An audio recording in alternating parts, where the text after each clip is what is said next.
All right. Hi, welcome. This is Catherine.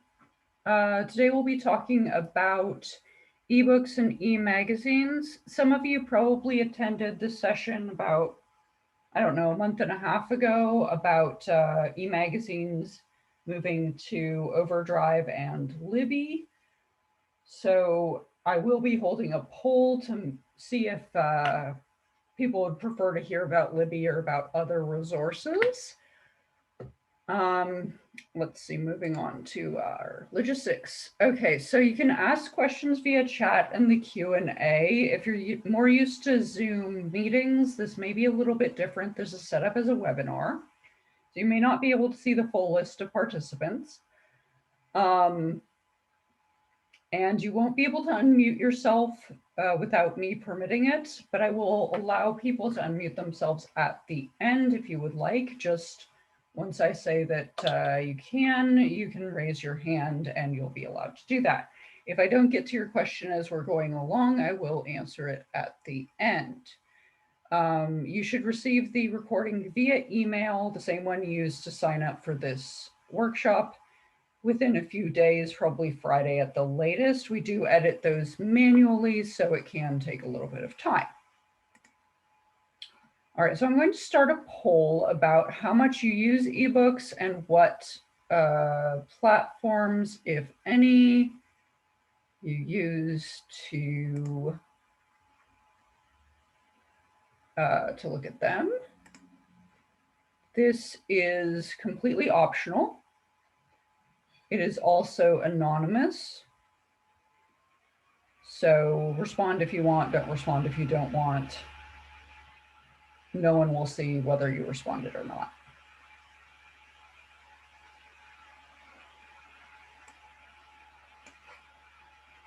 And I will give you a couple of minutes to answer that because it is a little bit longer than previous polls. All right, looks like almost everyone has responded. So I'll give okay, so now it's everyone. So I will end that poll. If anyone comes in after, unfortunately, they don't get to participate in that. But you can always put your answers in chat if you're arriving right now. It looks like the most popular, okay, so someone answered in a contradictory way, that they don't get ebooks. Oh, maybe they did in the past. But yeah, Libby is the most popular, which is not extremely surprising because it has the widest variety of materials. You may have noticed that I didn't ask about Hoopla or Access 360. That's because South San Francisco doesn't have access to those. Some other Peninsula Library System libraries do, and I will get to why in a bit, but I won't be extensively covering anything that we don't offer, in part because I don't necessarily have access to them myself, even through a personal library card. It looks like, okay, yeah, magazines and technical are popular. That's great because we do have a couple of resources that are good for technical, computer, business, that sort of subjects, other than Libby. And it looks like there's a high interest. Oh, I wasn't sharing the results. Now you can see them, hopefully. There's a high interest in digital audiobooks, which is also great. So I'll talk about that a little bit as well. But for us, that's mostly going to be Libby. Hoopla has some as well, but that's unfortunately not available to us. And let's see, I think I will download that and see if we can save the results. Maybe I can share it to people who didn't make it today. Okay, so the platforms that we have, and this is specifically South San Francisco, we have Overdrive, which is also Libby. Libby is the name of the mobile app. There's also an Overdrive app, but I would highly recommend using the Libby app if you are primarily reading ebooks on your mobile device, because it allows you to search for ebooks and to check them out and renew them and so forth on your one app directly. Open library, which is actually open to everyone. You don't have to be a member of a particular library, and by everyone, I mean in the world. Anki, which is open to everyone in California. Thank you, State Library. O'Reilly and Skillsoft, which I'm not certain if they're available to all of PLS. I should have checked that, but those are the technical business computer ones. Other libraries may offer Hoopla and or Access 360. Specifically, I believe San Mateo County offers Access 360 and Redwood City at least offers Hoopla. There may be other libraries that offer Hoopla as well. We also offer Tumble Books, which I won't be covering, but it is more of a kid's resource. So this is a frequently asked question that I wanted to cover. Why don't all PLS, that is Peninsula Library System libraries, offer equal access to the same online resources? And the answer to that is that the availability is determined based on each library deciding to subscribe to it, and the amount of people we can offer it to is determined by our service area. So if I say I want access to this resource and I want it for all of San Mateo County, that's going to be a higher number than if I say, well, I want it for South San Francisco. And the county libraries have a specific service area that is smaller than the entire residents of the county. It's the cities that have decided to have their libraries run by the county as opposed to running their libraries themselves directly. And so they buy for those cities rather than for the entire county. So the name is a little bit confusing there. On the other hand, some resources, all of the libraries have said, yes, we would like to pitch in for this. And therefore, all of the cities are sending money into the resource, and residents of all cities can have access, assuming they have a library card, of course. Now, we had a question, which I will open back up real quick and I will answer. Let's see. In the chat, can you download the Overdrive Libby app on a laptop versus iPhone? So there are computer versions of the app, that is to say Mac, recent versions of Windows. There may even be a Linux one, I don't recall offhand. There's also an iPhone version, an Android version. They may be somewhat different. And if you are on a computer primarily, you don't necessarily need to get the app because you can read and listen to all of the content in your web browser instead. But if you would like to have a dedicated app for reading your eBooks on a computer, they do offer that. Great question. And this slide you've probably seen a lot if you've been attending our events. I will be putting some of these links in the chat at the end, but basically it's where to find testing and vaccination for COVID-19 in San Mateo and San Francisco counties. Because we do have folks from outside San Mateo County who like to attend our events. And just FYI, in case anyone hasn't heard yet, it sounds like eligibility will be expanded to everyone over the age of 50, starting on April 1st, and further expanded to everyone over the age of 16, that's 1-6, starting in mid-April. So if you aren't eligible now, you are likely to be eligible soon. So if you're interested in getting vaccinated, I would encourage you to look into that ASAP, because the more people who are eligible, of course, the more demand there is and probably the longer waits. Okay, so I'm going to exit out of this and I will show you some of these online resources. And my Zoom interface is wigging out. There it is. No, it's wigging out. Okay, I'm going to have to do the controls from my phone. That's all right. If there's interest, I can also show you on the phone what some of this looks like. So there was a lot of interest in technical books, so I'll talk about some of those resources. What this page is, I'm going back to our homepage. This is a library homepage. From here, you can click where it says Online Library, which below this big image that kind of rotates through different images, it should be on the right. There's a button that says Online Library. Click that. I'll put the link in the chat if I can manage to open. Yeah, there it is. It showed up. And if you want to chat to all panelists and attendees, you will have to change your chat setting to reflect that. But there's the link. And in here, you can click on the eBooks section, and it shows you all of our ebook resources. Now, Libby, you might be familiar with, I think most of you are. The digital magazine link will probably be going away, yes, because that still goes to RB Digital right now, but magazines will be disappearing from RB Digital soon. They have moved to Libby. They just left them as an overlap for a little while.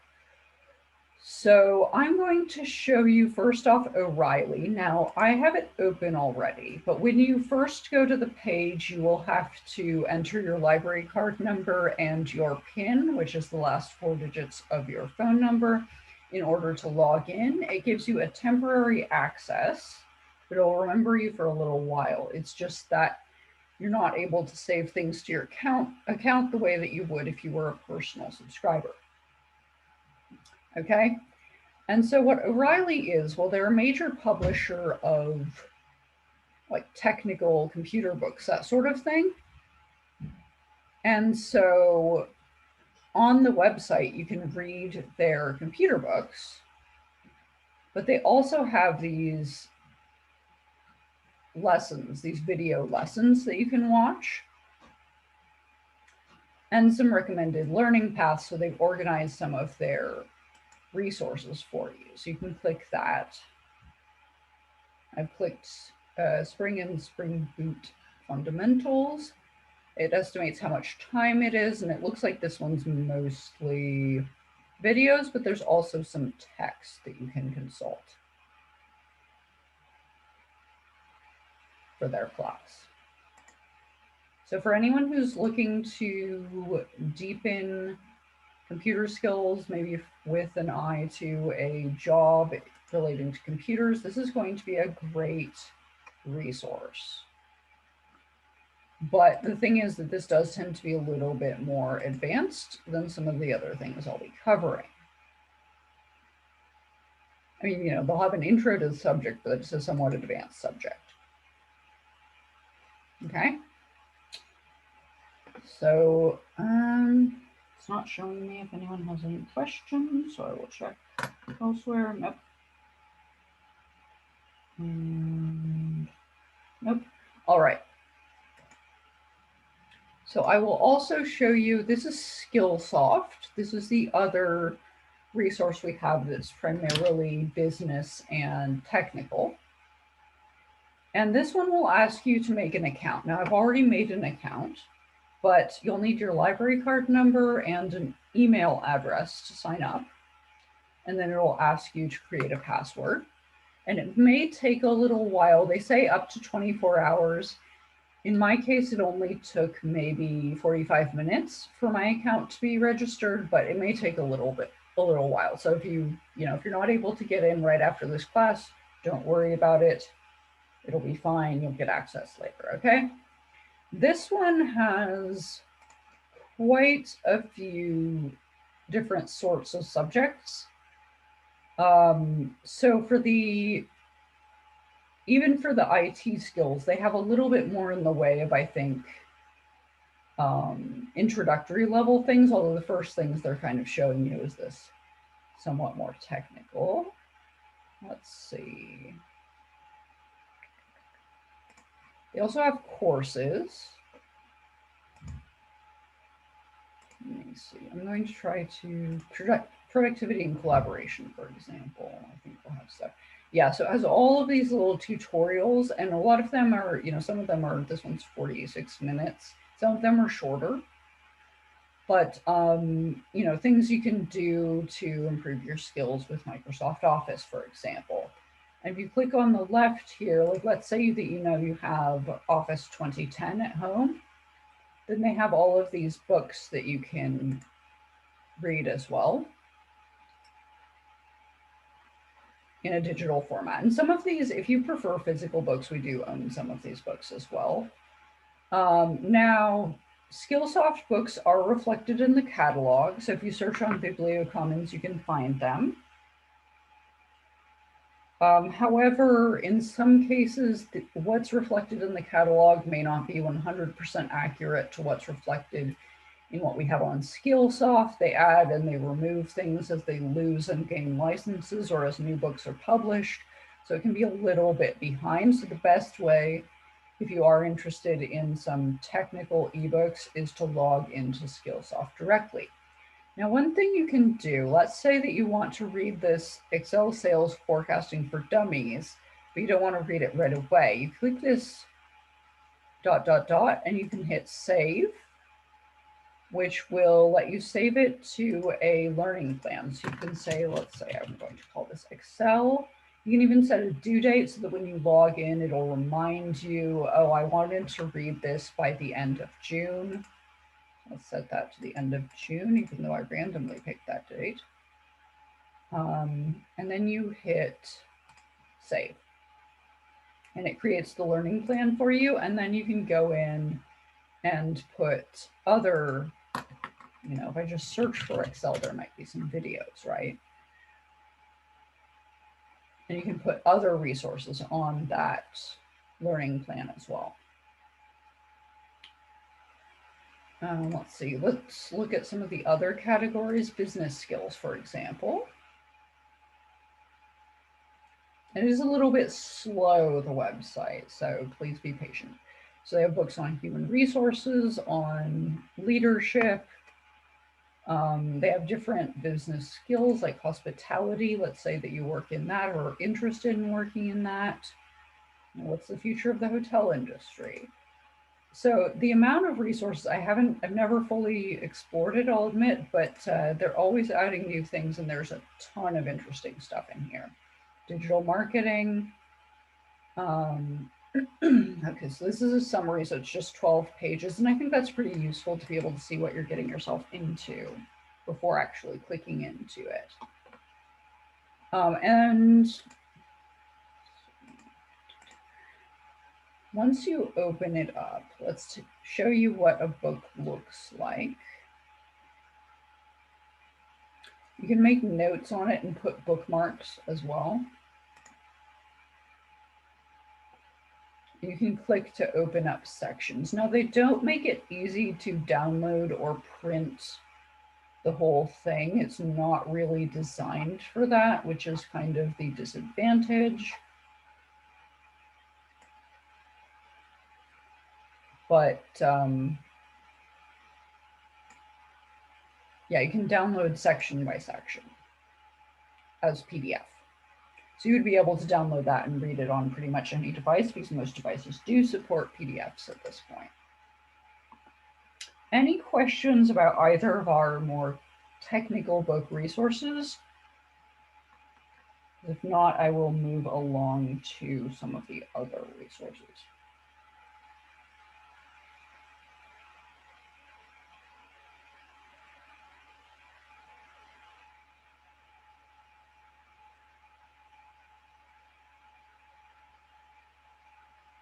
Okay, I'll take it that you don't have questions or you haven't thought of them yet, but we can always cover those at the end. So another resource here that not a lot of people were using but might be pretty helpful is Open Library. Now, Open Library, essentially it's Project of Internet Archive. They acquire books, they scan them, and then they'll check out copies of those books, equivalent to the number of physical copies that they own, which has been somewhat controversial lately. They also do have classic books that are out of copyright, so those you can just read unlimited numbers of copies available. The thing about this, though, is if we click into one of these, what we'll see is that it's literally just the scanned book. So for reading on different types of devices, it may not be as accessible as an ebook that you would get through Libby, for example. However, if you need something older, if you need something unusual, maybe we don't have it or it's all checked out, it can be worth checking if it's on Open Library, if it's on archive.org. And again, this is linked from the online library page right here in the bottom right of the ebook section.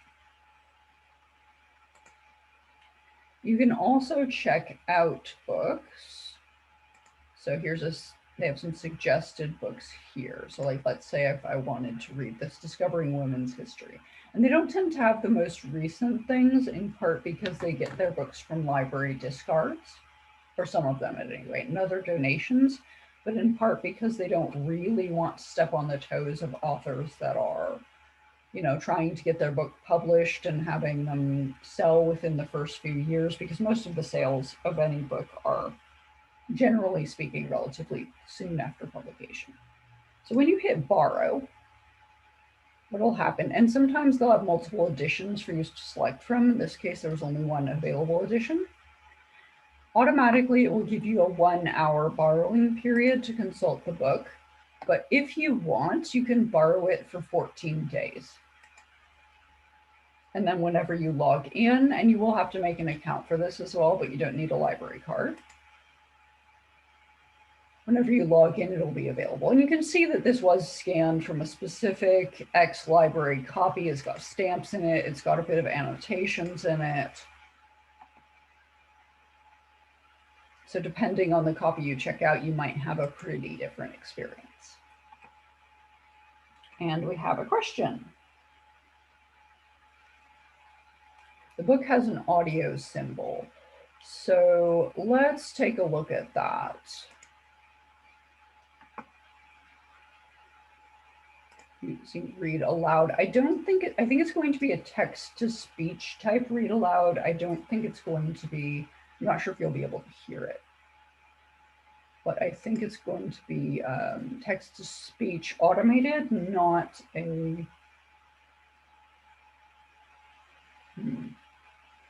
I'm not even hearing it, but I suspect that it is a, let's see, let me change my settings here.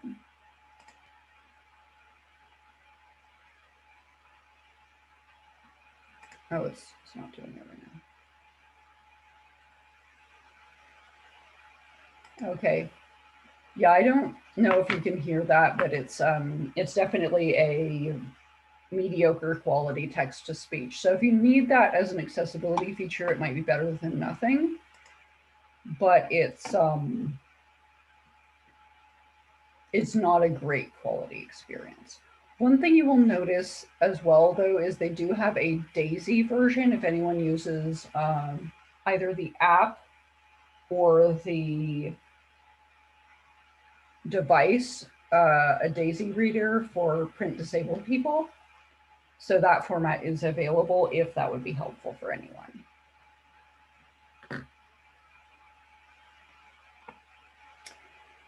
All right, and with that, I am going to move along to Anki.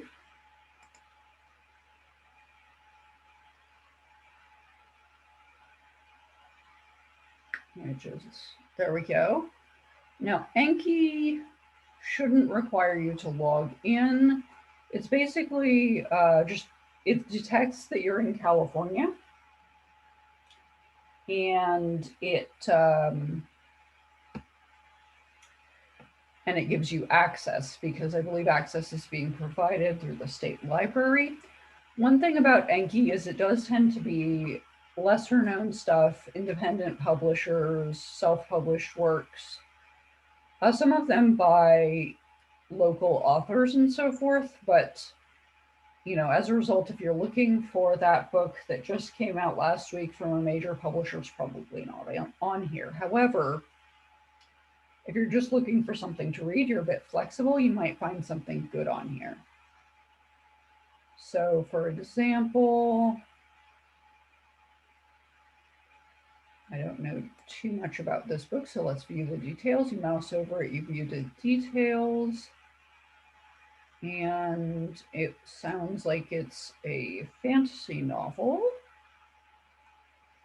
So if I hit read this, and these are simultaneous use, meaning that unlimited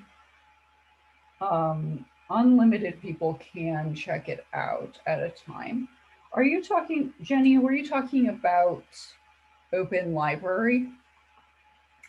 Because if you do the 1 hour borrow, I wouldn't worry about returning it in early.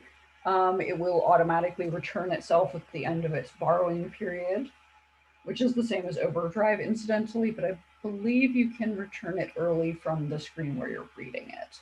I will go back there in a second, though, as well, once I've taken a look at this. So this book, it's a little bit different presentation. It's actually, you know, it's actually an ebook. You can scroll through it like so. It's searchable, which incidentally, the open library books are searchable as well. You may need to make an account if you want to do bookmarks and whatnot, but otherwise you don't need one. You can search for books in the top right. If you, let me go back to this, top right of the screen, there is a search button. Click that, opens up a search bar. Let's say I put fantasy because I'm into fantasy novels. And it shows various things with the word fantasy in them that are available for you to read. So let's go back to Open Library. Boom. And let me see my loans. So you can go to my loans once you're logged in, and it says it's returning automatically at 1:24 p.m., but I'm going to return it manually. Hello. Okay, and it returned. And now you see it's available to borrow again. They might only have one copy.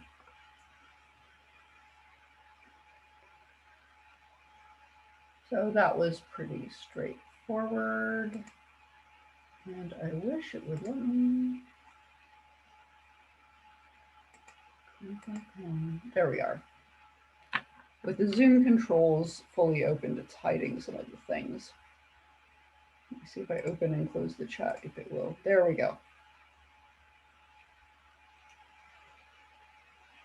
So that's a very, very quick overview of Anki. And I gathered there was some interest in Libby, so I will take a brief look at that, although it is more familiar to most people. I'm not going to sign in just yet. So this is Overdrive, also known as Libby. And the reason it says if you sign in, you'll see more items is because there are some items that particular libraries bought additional copies so that on a first come, first served basis, members of those specific libraries can check them out. Those are called lucky day copies. And it's your lucky day, you got to skip the holds queue. There are also some that are bought just to give a priority and holds queue to certain cities. So your access might be slightly different depending what library you belong to, but you will have access to this resource anyway. Let's see. So you can look under subjects. And they have a lot of popular subjects pulled out. I don't always agree with the way they categorize things, so you may have to sort of poke around and find what you're interested in. But it's a starting point. You can limit it to eBooks, or to audiobooks, or to magazines. Pardon me. But what I consider more useful is the collections section.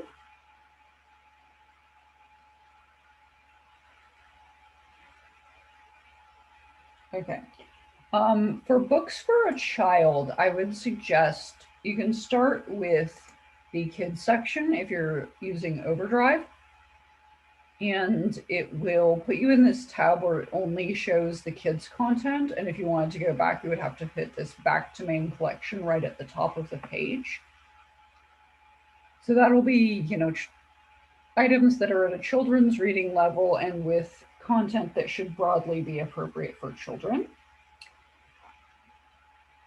So, and you can limit that by collections. So this is kids and teens together actually, but you can limit it to say kids.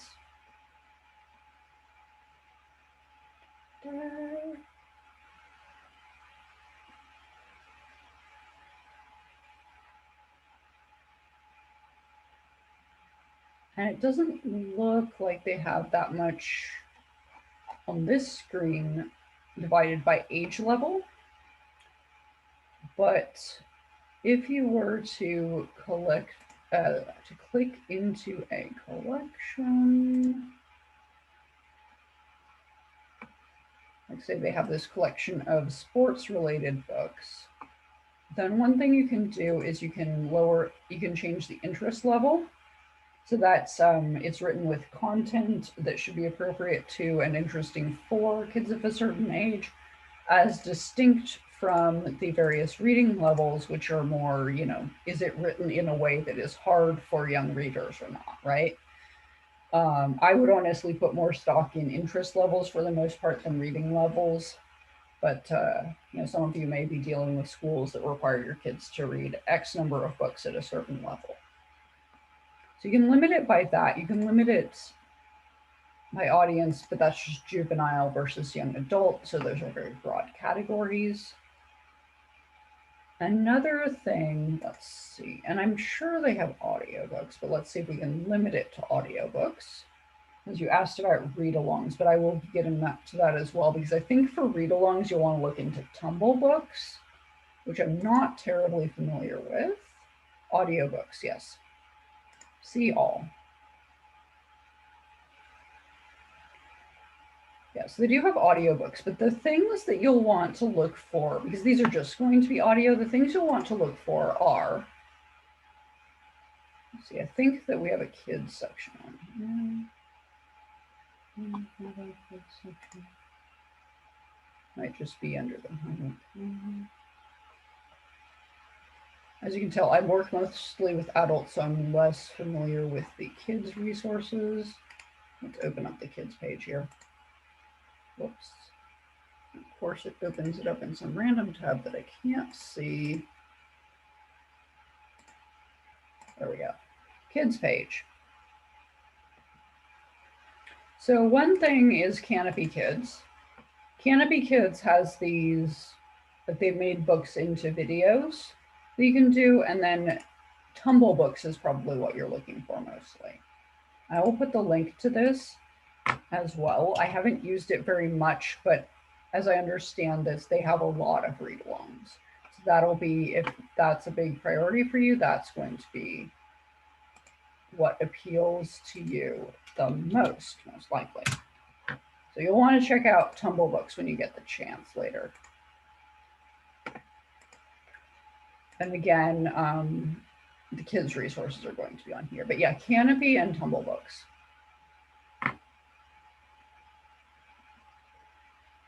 Okay, so going back to Overdrive, hopefully that answers your question. Oh, we've got another question. Yep, you're welcome. That wasn't actually a question. So going back to the main collection.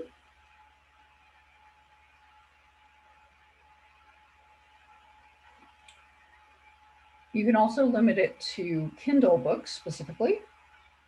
So not all of the books are available for Kindle, but most of them are.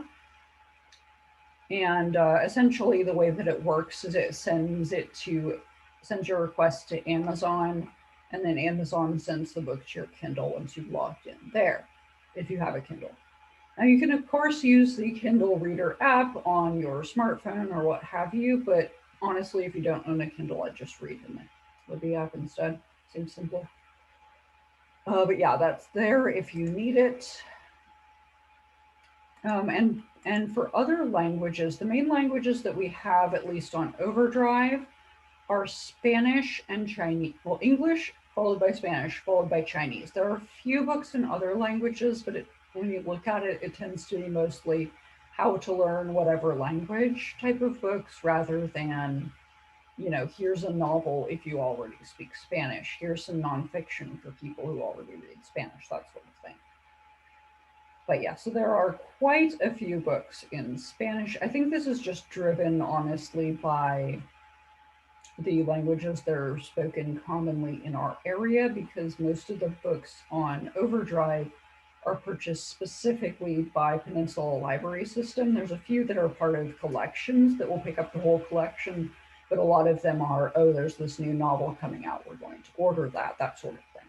As opposed to some of the other online resources where you subscribe to access to a huge database, which is more the scenario with O'Reilly, for example, or Skillsoft.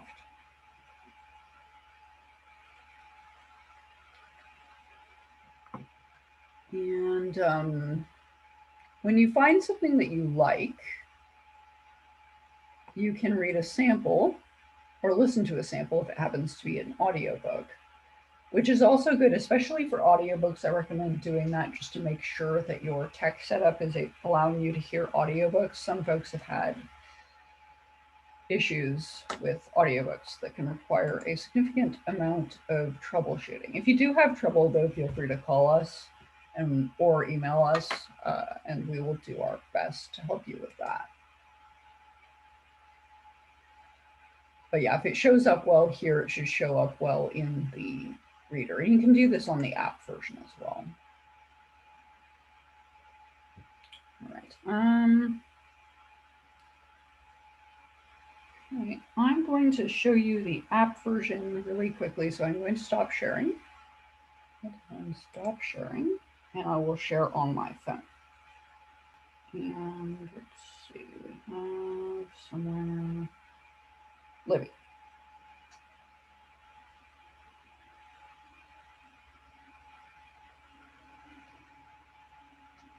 All right.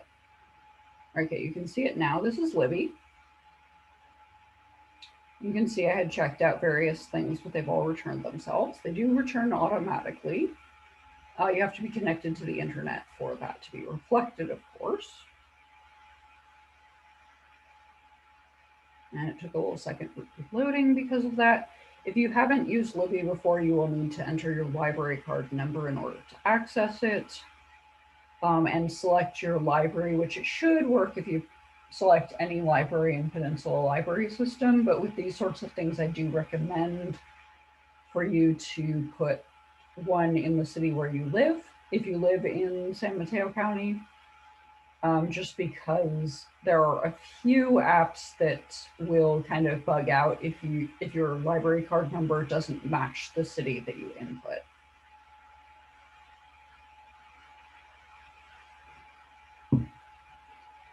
Like which one, for example, Discover and Go, which is the museum passes thing, which hopefully will be a thing again as stuff is starting to reopen. That one will wig out if your library card and city don't match. Oops. Where's it? Where's my library? The trouble with using Zoom is that the controls will cover part of your screen. So this is what the library tab looks like. It looks like it's loading really slow for you guys. Sorry about that. And so it shows you a smaller amount of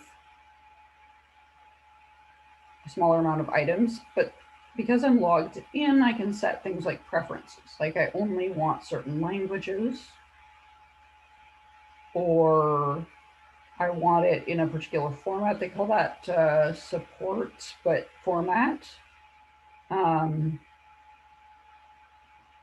Availability, I only want available now so that I don't become angry with looking at the list of items that are not available. Sort by relevance, popularity, there's a lot of options. And then you can hit explore. They have they have the kids section, teens, Spanish, Chinese, magazines. Again, this is new, so I'll show you for a second.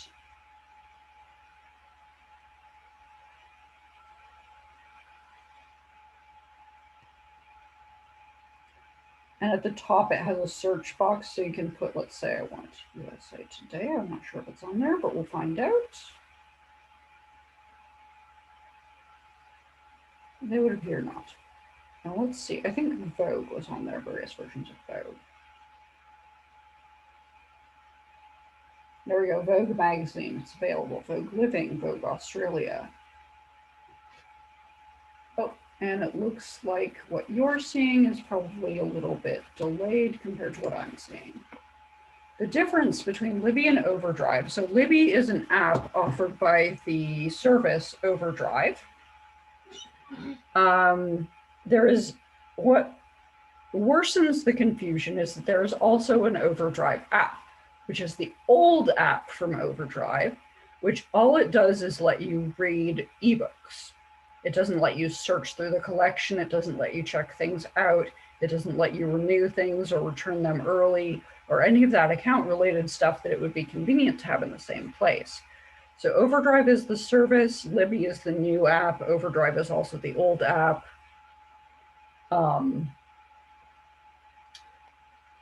So yeah, you would want to use the Libby app if you are on a smartphone, tablet, other device that supports it. If you're on a computer primarily, you can just use the computer version in your web browser. But they do have, as I've mentioned, they do have apps for computers. Some people find that the audiobooks work better in the computer version of the app and can download things locally more easily. If you know that you're going to be taking your laptop and you won't have internet access for part of your trip, that might be useful. But if you're mostly reading it on your computer at home or at work where you have internet access, then you don't really need the computer version of the Libby app. And with that, I will just open it up to questions. I'm going to stop sharing here, I think, on my phone.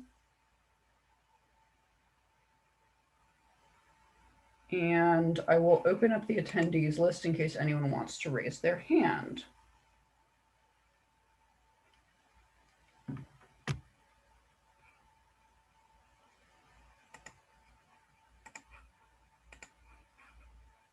Oh, right, and I am going to stop recording now as well.